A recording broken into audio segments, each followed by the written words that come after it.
Hello you guys, how you doing? This is Paula George, and in this video tutorial I'm going to talk to you about the reverse shell attack, what it is, how to execute it, and pretty much what you will need to execute this attack. So let's start with what you will actually need, okay? And if you don't have these, I encourage you to continue anyway watching this video.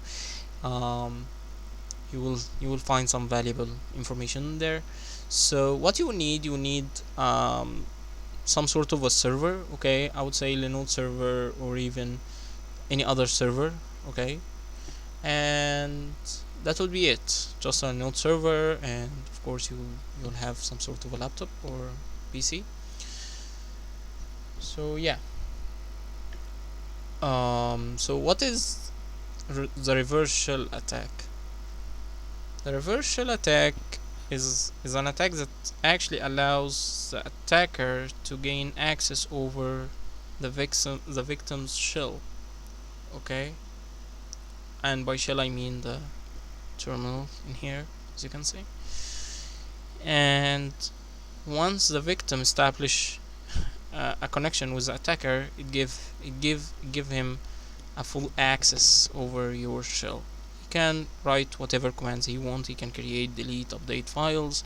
He can execute programs or run programs. He can delete programs, of course. He can do whatever.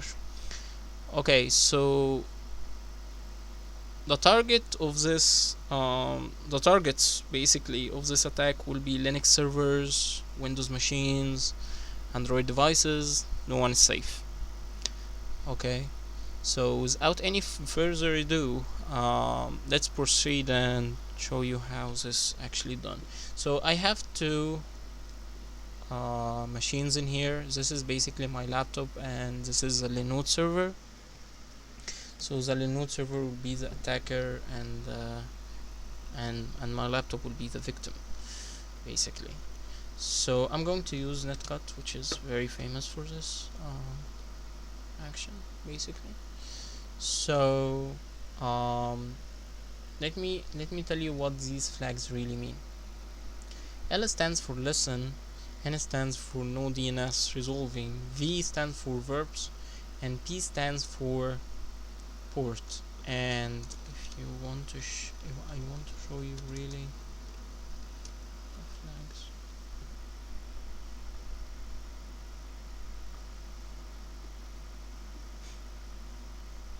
Okay, bind and listen for incoming connections.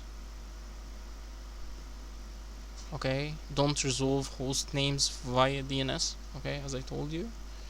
And V stand for verbs, okay, which means spit whatever information this command shows.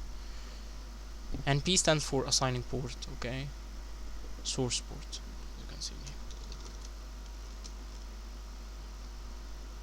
Okay, finally you will write the port in here, which is, I would say, port 50, 40, whatever.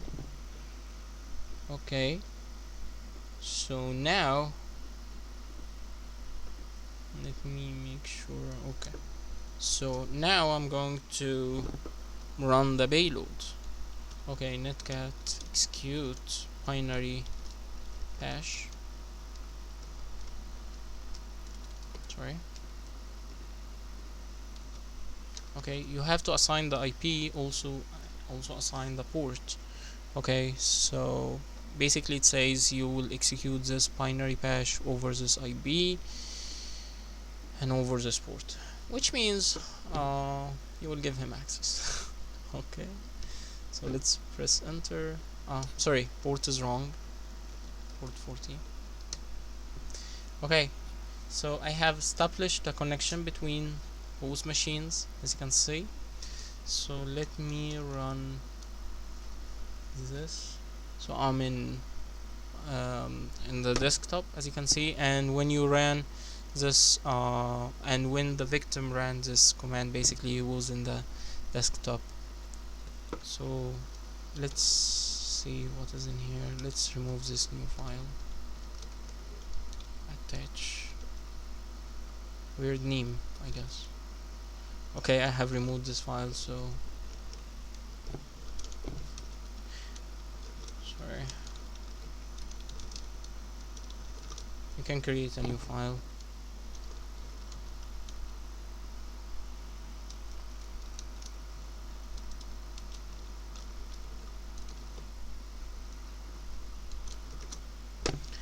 Or even run any program you want. Like this is Nano, for example. Okay.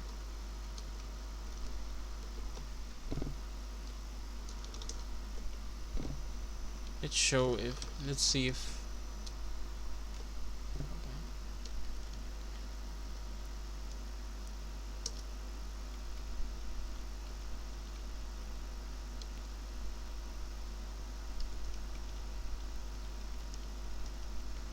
Okay, let me run this command one more time.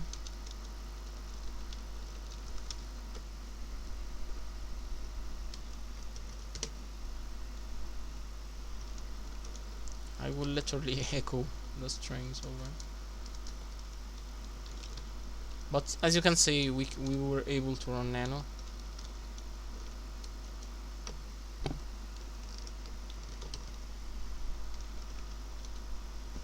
Okay, so yeah, you can do whatever you want. You can run programs. Let me run another program.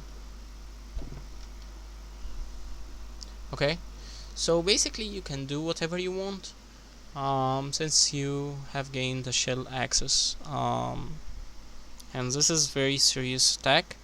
Finally, I guess you can. Um, you need to know how to avoid this. Um, I guess don't download any malicious programs from any unknown sources, or any cracked programs will do. Also monitor your network, inbound and outbound connections, and you will be safe. Um, and don't open any spam emails also. Okay, so yeah, thanks for watching. Please let me know if you like this, or you do have any thoughts or something. Thanks so much. Have a great day.